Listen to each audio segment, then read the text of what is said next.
వైఎస్ఆర్ కడప జిల్లా బద్వేల్ నియోజకవర్గం మంగళవారం ఆర్టీసీ డిపో వద్ద జేఏసీ ఆధ్వర్యంలో కార్మికులు ధర్నా నిర్వహించారు.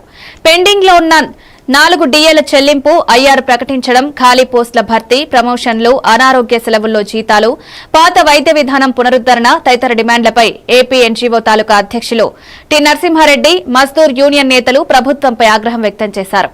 వర్గాన్ని లెక్క చేయకుండా 200 మందికి పైగా కార్మికులు పాల్గొన్నారు.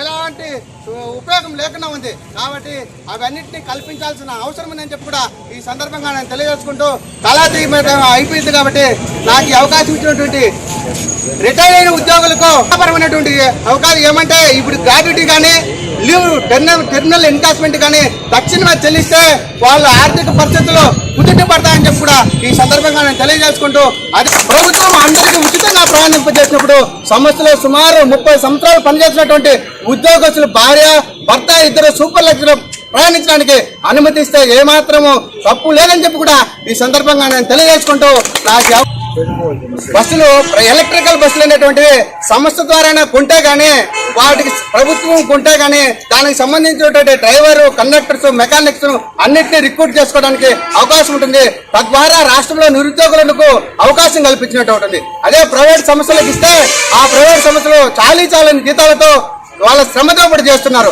అదేవిధంగా ఈ ఇప్పుడు తీసుకున్నటువంటి ఆన్కాల్ డ్రైవర్స్ కూడా ప్రభుత్వం ద్వారా వారికి వేతనాలు చెల్లిస్తే వాళ్ళ కుటుంబాలు ఆర్థికంగా బాగుపడడానికి అవకాశం ఉంటుంది.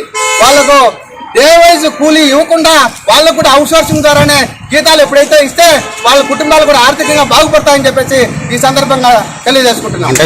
శ్రీశక్తి పథకం ఇవ్వడం వల్ల, ప్రభుత్వం ఇవ్వడం వల్ల చాలా సంతోషం. కానీ దానికి సంబంధించినటువంటి ఏవైతే బస్సులు ఉన్నాయో సుమారు 10 సంవత్సరాలు తిరిగిన బస్సులు ఉన్నాయి సంస్థలో ఎక్కువగా. ఆ 8,000 చిల్లర బస్సుల్లో సుమారు 50